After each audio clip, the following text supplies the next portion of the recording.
Really, this is a magic trick. The sun is quickly setting as I do this. Again, the world building of this story is just brilliant, and I need to call back to the fact that he didn't plot this story beforehand about all of the things I think most important in the world. I think it was worth writing. I hope you think it's worth reading. Hello everyone and welcome back to another video. It has been a little while since I have sunk my teeth into a fun, fantastical, speculative series. Over the course of this vlog, we're going to be reading His Dark Materials by Phillip Pullman. This is a reread for me. I think I read the first book years and years ago. I absolutely loved it. I haven't seen the TV show. I have very vague memories of watching the first movie. What particularly impressed me when I first read this series was the breadth and the uniqueness of the world building. I think Phillip Pullman is a really genius world builder, and so in this video I'm going to reread the story. It's going to be part cozy reading vlog, part me analyzing the plot, looking at the world building, doing all of that fun stuff. Also, just a warning, jumping in here to let you know this video is definitely going to have spoilers in it. I will, however, contain the spoilers to the sections of this video where I'm reading that particular book. So if you're watching the book 1 Northern Lights section, I'm not going to have spoilers for books 2 and 3 in that bit, but otherwise tread carefully. This is your warning. Please don't yell at me. I hope everyone who needed the spoiler warning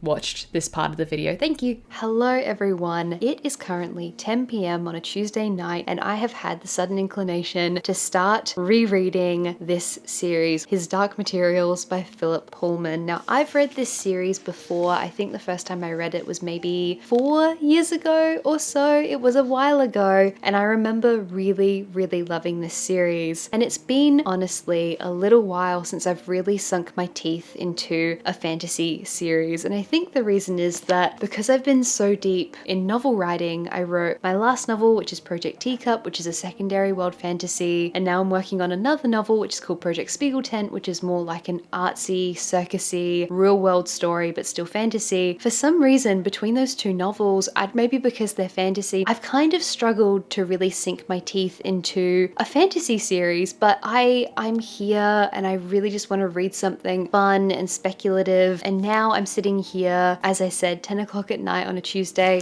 and I desperately want to reread these books. Now, I kind of had the feeling that I wanted to reread either His Dark Materials or the Lemony Snicket series, and I went out onto Patreon and asked my patrons, like, what would you guys prefer to see? So I asked everyone over there, and they did say His Dark Materials, so it was kind of a coin toss between these two. I'm going to be reading His Dark Materials, and I'm actually really excited. I love the world building, and let's see how much we can get through tonight.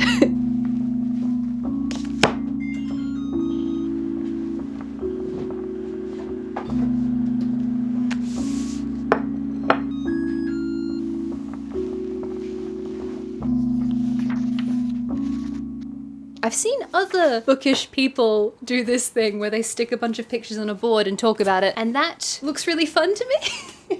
Also, I'm sorry that this board is a little bit worse for wear. It's the board that I used to plan the first draft of my novel. Almost said the real name then. So the series, His Dark Materials, kicks off with the very first book, which is called Northern Lights, and our main character, whose name is Lyra. Let me get some more board games to prop this up. I just finished the first chapter, by the way, and I love the setting of the first book so much. Like, I love Lyra's Oxford. I love the way this is written. I love the world. I love the demons. I think there's so much here that's really beautifully done, and it's so clear that Phillip Pullman is such a strong writer with such a strong voice. I love the voice. I love the story. I love Lyra. It's so good. This story is a secondary world fantasy, which means that this story takes place in a world that is not our own. In this world, everyone's soul is manifested in the physical form of a demon, which always takes an animal shape, and when a person is a child, their demon will change shape and take on many different kinds of animals. And Lyra, our main character, her demon is named Pantalaimon, and he often takes the form of a stoat ermine. I don't know either of those animals. I'm not from that part of the world. This story very famously explores religion and the church and Christianity, Phillip Pullman being a very famous atheist slash agnostic, and so the center of religious power in this world is known as the magisterium or the church, and they are very powerful. We kick off the story with Lyra and Pantalaimon in their version of Oxford, which is not the same as our Oxford. She is raised by the scholars of Jordan College. She is a very bold, outspoken child. She is known for lying. Her name is Lyra. but we quickly meet her uncle, whose name is Lord Asriel. Turns out Lord Asriel is Lyra's father. We also quickly meet a woman whose name, Mrs. Coulter. I still picture her as being Nicole Kidman, but for some reason Nicole Kidman having brown hair. And in chapter 1, there's a plot to poison Lord Asriel because he's interested in this concept called dust. That's dust with an uppercase D, and Lyra thwarts the poisoning of Lord Asriel. And then he's kind of ungrateful to her, and that seems kind of unfair to me, but she saved his life. She did really well. And so Lyra goes off to live with Mrs. Coulter, and before she does that, she's given a device called an alethiometer, which is otherwise known as a golden compass. It's basically a compass, which is a truth-telling device, which again circles back to Lyra's character arc because she is a Lyra. Lots of stuff going on. We jump straight into the story and it's absolutely brilliant. I don't remember if I read this last time. There's a little note from Phillip Pullman at the very beginning of his Dark Materials where he says that essentially his process of writing this book involved him being a pantser instead of a plotter. So he didn't plot anything. He hates plotting. I think that's such a fascinating insight into his writing process. He says that writing his Dark Materials took him 7 years, and I think there's a really beautiful note right at the end here where Phillip Pullman says, "So here is a story that was the best I could do at the time, written with all the power and all of the love I had, about all of the things I think most important in the world. I think it was worth writing. I hope you think it's worth reading." It's currently 5:38 p.m. and I am all finished with work for the day, and I'm very excited to read more of the first book of his Dark Materials. I finished part 1 last night, so that brought me up to page 138 of like 1,000. So we've just finished part 1, which means Lyra is heading north to try and save Roger. So Lyra's great call to action is the fact that her friend Roger is kidnapped by the gobblers, goes on a journey to the north to go and save him, where she meets my favorite characters in the story. Yorick Bernison, Lee Scoresby, and eventually, the light of my life, Serafina Pekkala, who I forgot to print a picture of, and so she's going to be represented by the thing I'm using to represent her demon, which is like kind of, I just pictured it as being a really big goose. The names in this story are really quite fun. Serafina Pekkala, because her demon pecks about because it's a bird. Lee Scoresby, he probably has a score to settle.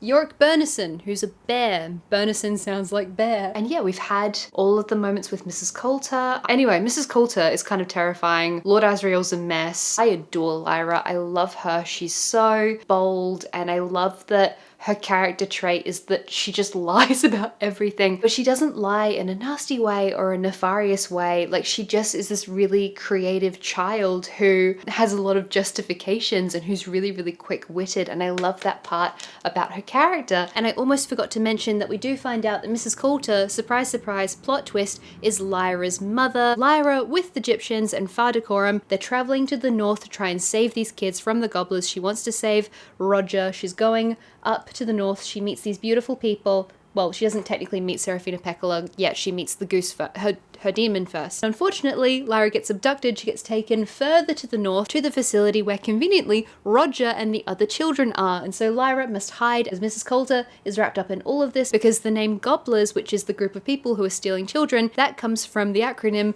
General Oblation Board, who are actually secretly the church, the magisterium. And their endgame is that they want to find out if they can sever children from their demons. And so effectively they want to find out if they can sever people from their souls. Thankfully, her friends help her to escape, and then Lyra helps Yorick defeat the King of the Bears. She makes the current Bear King, who stole the throne from Yorick, she makes him challenge Yorick to a fight. Yorick wins. He gets to be King of the Bears again. Lyra takes on the epithet Lyra Silvertongue. Another thing I really love is the allegory in this story. I think it's so fascinating that Phillip Pullman jumps straight in and he's like, yep, we're exploring souls here. We're exploring people's souls. We're exploring religion. So in a way, this one kind of feels like the inverse of Chronicles of Narnia. I'm feeling excited. I'm feeling very motivated without breaking my book.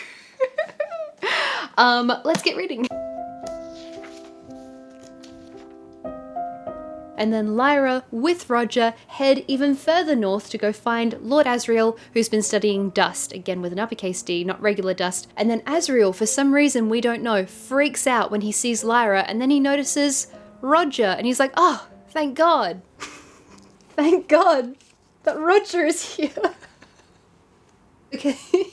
Because Lord Asriel needs a child to sacrifice, because again, the General Oblation Board were trying to work out if you could sever a child from their demon. That is exactly what Lord Asriel does to Roger, therefore killing him, therefore opening a portal to another world, and we end the story with Lyra very upset that Roger is dead, but stepping into a brand new world with Pantalaimon. It's almost 3 o'clock in the morning, but I have finished Northern Lights. I've started The Subtle Knife. We jump into The Subtle Knife, and there's some interesting departures in terms of the structure. It's not split into 3 parts like the first one. And I think with this book, you can kind of tell Phillip Pullman isn't a person who plans his stories in advance, because it feels like there's such a departure when we get into The Subtle Knife. So moving on to The Subtle Knife, which came out in 1997, and we begin the story not with Lyra, as many of us may have hoped we would,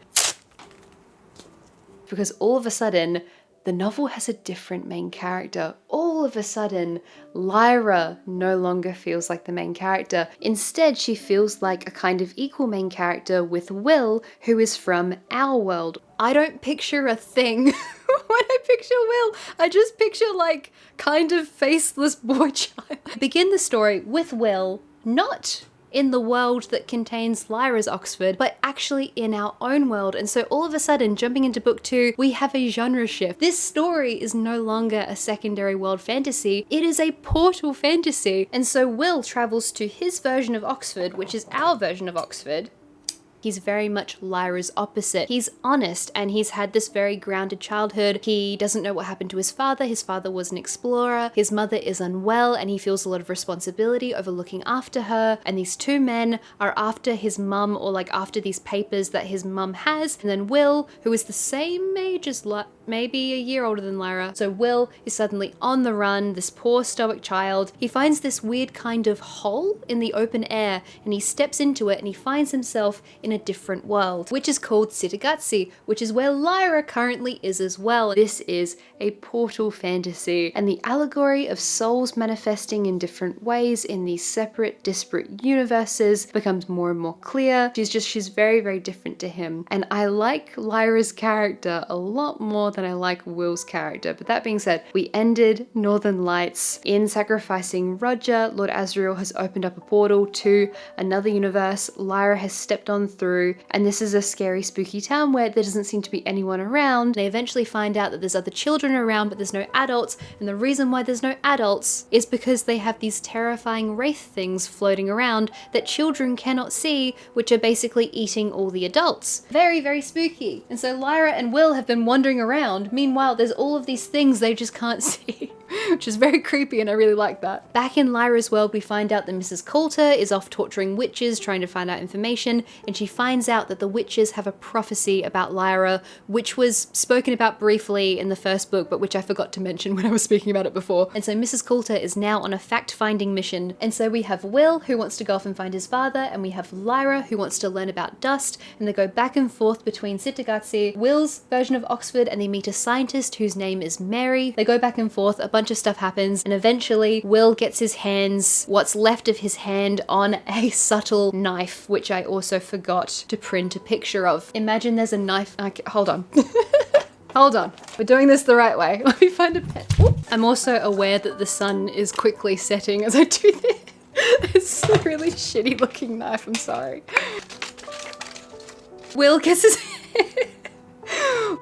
his hands on a very subtle knife, which can cut in between worlds. So all of a sudden, Will and Lyra have a way to dip in between the various universes, worlds, whatever, of this story. It's possible that maybe I'm being a little bit nocturnal in this vlog because I keep reading during the day and into the nighttime and not checking in with you guys until it's very late at night. But anyway, I think one of the reasons why the world building is so strong in this series is because of the really, really clear juxtaposition between the many different settings. So in the first book, we start off with Lyra, we get Oxford and the academic setting, and then we get the boats and the Egyptians, and then we get the North, we get the Bear Kingdom, we get the scary kind of scientific setting where they're taking the children. Then we go into book 2, and all of a sudden we've got this kind of Italian seaside town. We have the real world, and each time we add a world in here, it feels so incredibly different to the one before. The only drawback When it comes to that, for me as a reader, is that I love Oxford as a setting. I would have really loved if we had more interesting academic settings in this book. Again, just because I love the aesthetic of the first book and Mrs. Coulter's apartment and her circles, and then moving into like the snowy Arctic setting. I think all of that is really cool. Whereas Cittàgazze, for example, and the settings that I know are coming later on don't really appeal to me quite as much. And so I love the breadth of the world building. I love the distinctive contrast here between the various different settings. It makes everything feel so vast and interesting and vibrant. But that being said, the vibe of the setting in the first book is by far my favorite. So I do kind of wish that we got to spend more time in Oxford, but the fact that we don't means that this world feels so much more full. And again, it gives us this opportunity to meet so many different characters and to have so much conflict in the story as well. Meanwhile, our second favorite character after Serafina Pekkala, Light of My Life, Lee Scoresby from the country of Texas, he is off trying to basically find out something that can help Lyra and go find her and bring her back. And he's looking for this man whose name is Grumman, who also goes by the name of Joe Parry, who also is actually named John Parry. Will's last name is Parry. Lee Scoresby meets Will's father. So Will's father, John Parry, wants to go and help Lord Asriel, and so he's trying to convince Lee Scoresby to help him with that. But Lee Scoresby wants to help Lyra, but John Parry wants to go help Asriel to fight this angel. The plot of this story is, I love it, it's so complex. But unfortunately, the pair of them are attacked by the Magisterium, or the church. This is again the church that Miss Coulter is associated with, and they kill Lee Scoresby, which is very upsetting, and I don't like that part. Sorry, Roger, but like Lee's death is so much more tragic. And in the end, Mrs. Coulter finds out that the witch's prophecy is actually that Lyra is going to be a second Eve, and Mrs. Coulter doesn't want another fall to happen. So this is like the religious fall, as in Adam and Eve being kicked out of Eden kind of fall. So she goes off again to try and find Lyra. Essentially, we end up in a situation where the spectres are quite scared of Will's knife. Will goes off to find his father, who is not represented by anything down here. He leaves Lyra briefly, and this is the moment where Mrs. Coulter comes in, kidnaps Lyra, and that's how we end the second book, with Lyra and Will separated. The Amber Spyglass, the final book in the trilogy, came out in the year 2000, and we start off with Mrs. Coulter and Lyra in a cave. Lyra has been drugged and she's not awake, and so she keeps dreaming of Roger and the underworld. Mrs. Coulter is now terrified that Lyra is going to be killed by the church, and so she's run away from the church. And so Mrs. Coulter is in this cave with her daughter, who's unconscious, and she doesn't really have a plan. Oh, I forgot to mention, Asriel thought that the Northern Lights had something to do with dust, hence the title of the book. Meanwhile, the two angels, Balthamos and Barak, these two are trying to make Will take the subtle knife over to Lord Asriel, who is again building an army to fight this big scary angel, and so that's in these guys' best interest, but Will wants to go and save Lyra because he doesn't know where Lyra is. Meanwhile, Mary, the scientist that Lyra made friends with, who is actually from Will's world, or our world, she has found herself in the world of the Mulefa, which are these weird, interesting diamond-shaped creatures with wheels. And they kind of live in this jungle. Well, this is what I pictured anyway. I pictured kind of like a jungly, tropical situation. And I'm not gonna lie to you, I've always found Mary and the Mulefa, which sounds like an indie band name, I've always found that section just a little bit confusing. Doesn't matter, she's here, she's with the Mulefa. It's not immediately clear how this is gonna circle back to the rest of the story, but we do get there. The part of the story where Will goes off to find Yorick and he challenges him to a fight, but because he's got the knife, Yorick knows he's gonna lose, and so effectively Will just basically wins the fight. And then it turns out that the bear that Will was challenging is actually Yorick, because that's not immediately clear. I love that bit so much. I think if I were to really put on my critical hat, I would say this feels a bit convenient, but it's joyful to me. And so Will and Yorick Bernison team up. They want to go off and find Lyra. Will finds Lyra and they escape into the underworld where she meets Roger. They have to leave their demons behind in order to do this, and we finally get to see Will have a demon of his own, of course, because Will is from our world. He doesn't have a demon like how Lyra has Pentalyman. So we get to see Will's demon. And there's harpies, and she sees Roger, and it's a whole adventure. And anyway, we go back to Mrs. Coulter and Asriel, who are now teaming up because of Lyra. There's this interesting tension between the two of them, which I find hilarious and really fun because she just steals an airplane from him and he's like, let her have it. We'll just follow her later. No stress. Hi guys, we've just had the climax of the story, the great big battle with the angel who I keep going to call Meteon. It's not Meteon. But we've managed to have closure with Yorick Bernison and Lee Scoresby's ghost and the moment with Mrs. Coulter and Lord Asriel. There's this moment where they're all falling into the abyss and Asriel, what does it say? But they were over the edge of the abyss.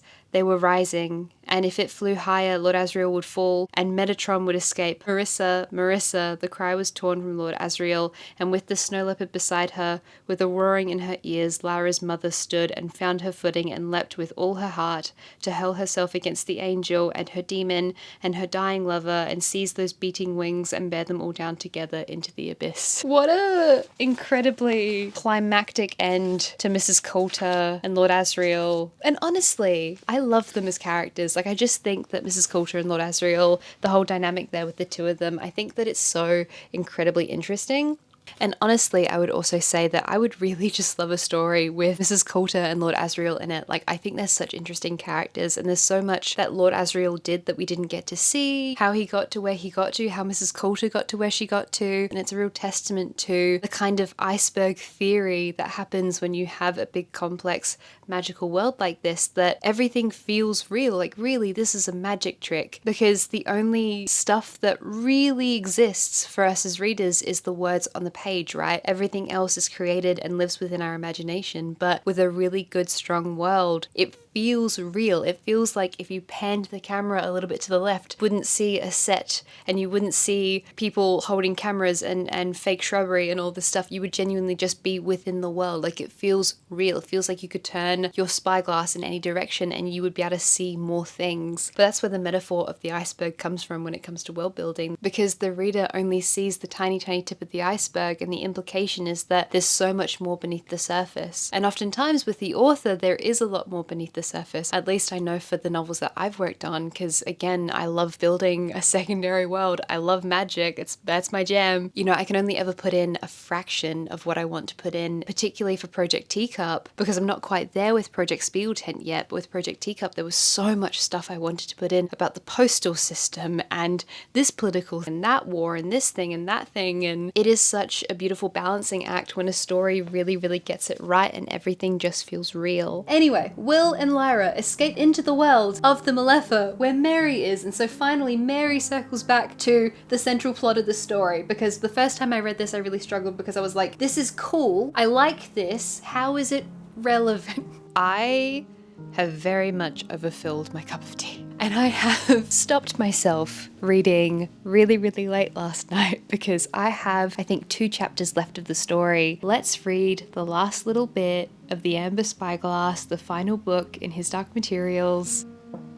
My god, this ending, this ruined me the first time. All of the windows must be closed, said Pantalaimon. All of them, as in the doors to the different worlds, obviously. Will and Lyra are both from different worlds. And we find out that all of the doors to the different universes / the different worlds need to be shut, because every time a new door is created, a spectre is created. And so that's why the adults of Cittàgazze are all dead and the children don't have parents and everything is sad and scary. And so all of the doors between the worlds need to be shut for good, which is very bad news for Will and Lyra because they've realized that they're in love and they're like 12 years old, but they're kind of an allegory for Adam and Eve in the Garden of Eden. This beautiful, like, untainted world, essentially. That's where the allegory is taking us there. Will was thinking through another possibility. Suppose they close all the other windows, he said, and we just made one when we needed it, and went through as quickly as we could and closed up immediately. That would be safe, surely, if we didn't leave much time for dust to go out, and only us two would know. Oh, it would work. I'm sure it would work, she said.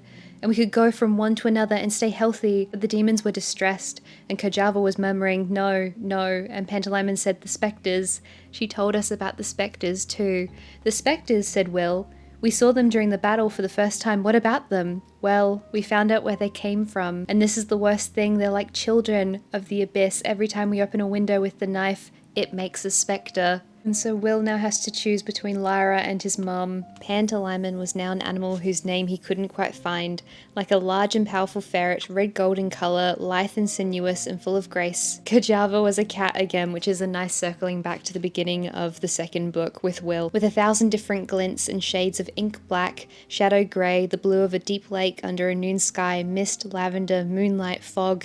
To see the meaning of the word subtlety, you only had to look at her fur. Oh my god, I am getting teary. Pan, said Lyra as he floated up onto her lap, you're not going to change a lot anymore, are you? No, he said. It's funny, she said, you remember when we were younger and I didn't want you to stop changing at all? Well, I wouldn't mind so much. Now... Now if you stay like this, oh my god, anything about like childhood and growing up, like that really gets me. So final chapter, John Farr and Farr Decorum are now reunited with Lyra. He said, remember that little girl we took to the Northlands? Look at her now, eh? I'm pretty sure only a few months have gone past since the beginning of the story, like 6 months max. I think they're both still 12. Oh, and I forgot to mention Mary, our scientist. Circling back to the title of the book, she has an Amber Spyglass, which helps you to see dust. And so fundamentally, in the end, a really sad ending for the story. Will and Lyra are separated. However, they both promise to go back to the same bench because they know this bench exists in both of their worlds. So every year in the summer, they're both going to go back to that bench and sit there and think of each other. And so we end the story with the subtle knife being destroyed. The pair of them are split up into their respective worlds. Lyra can no longer use the alethiometer, and so we see the end of her character arc with lying and truth-telling. So she decides that she's going to go on to study alethiometry, and she's finally grown up, she's become an adult, and so Pantalaimon takes his final form and he becomes a pine marten, which I had to look up because I didn't know off the top of my head what that was. She's saying goodbye to Will. Yes, said Lyra. I hope so much that the bench would be here. Here it is, just the same as in Lyra's world. What I thought was that if you, maybe just once a year, if we could come here at the same time, just for an hour or something, then we could pretend that we were close again, because we would be close. And if you sat here and I sat just here in my world, yes, said Will, as long as I live, I'll come back. The very last lantern slide. Lyra at 18, sitting intent and absorbed in Duke Humphrey's library with the alethiometer and a pile of leather-bound books, tucking the hair back behind her ears, pencil in mouth, finger moving down a list of symbols, Pantalaimon holding the stiff old pages open for her. Look, Pan, there's a pattern here, see? That's why they weren't in that sequence. And it felt as if the sun had come out, and it was the second thing she said to Will the next day in the Botanic Garden. That is such a special book series. Like, genuinely, I kind of feel like I'm on a therapist couch right now. The identity of this book is so strong, and one of the most striking things about it is the way that Phillip Pullman uses these interesting, beautifully crafted worlds. Every aspect of the magic system here, all of this amazing world building to explore these themes of religion, and finally, in the final image of the novel, ignoring the lantern slides, this idea of building a republic of heaven, and so exploring a kind of post-religious, post-Christianity, agnostic idea of heaven, which I think is really interesting. Again, the world building of this story is just brilliant, and I need to call back to the fact that he didn't plot this story beforehand. It's so complex and beautifully woven, and I have some things I don't love about the story. I wish Lyra's character had have gone a different way. I think maybe some of the allegory of Adam and Eve... Sorry, my camera stopped recording. I feel like some of the allegory with Adam and Eve and Lyra and Will falling in love, that felt a little bit quick or too convenient. It kind of just is what it is. I feel like I have my personal tastes and they feel just a little bit separate, because this is just such a special book, and I think it's brilliant, and I'm gonna reread this so many times. Lord help me for editing this video, because I'm also gonna go record a big thing with, I want to go print out some pictures. The sun is basically set now, but I'm gonna finish off this video by saying that the storytelling, the world building, the complexity here is absolutely genius from Phillip Pullman. The way he's done all this allegory, the way he's created this world is just so magical. It's so special. There are certain little things with the story that just aren't perfectly to my taste, particularly the way that Lyra's character is handled. We go from Lyra being the main character in the first book to her kind of being the equal main character in the second book, and then slowly as we get to the end of the series, she kind of takes less and less of an active role, and Will takes more of an active role. Of course, in a lot of the third book, Lyra is asleep for it, and so we don't get to see her as much, which I don't love. But I think the thing that's really impressive for me about this story, these 3 books, is that it wasn't even plotted beforehand. Like, the level of complexity here and the satisfying way that the story is told, where everything feeds back to each other. I think when I read this story for the first time, I couldn't really appreciate how beautifully this is crafted, how beautifully complex this plot is, and how amazingly created the worlds here are, because we have such beautiful juxtaposition between these different settings, the different worlds of this story. All of that juxtaposition, all of that world building comes back in to service the key themes of this story, the themes of childhood and adulthood and souls and religion. I just think this book is so incredibly special, and I'm really happy that I got to read it with you guys, and I hope you liked this video. My battery is now flashing, so I need to wrap this up really quickly. And also, I wanted to say a massive thank you to everyone over on Patreon for supporting my channel. Without my patrons, I wouldn't be able to spend all of this time making fun, crafty storytelling boards for you guys. Over on Patreon, we have a whole bunch of lovely bonus content, bonus videos, we have a book club, our Discord server, so many things, writing updates. So if you'd like to check it out, there's a link in the description down below. Take care, everyone, and I will see you next time. Bye-bye.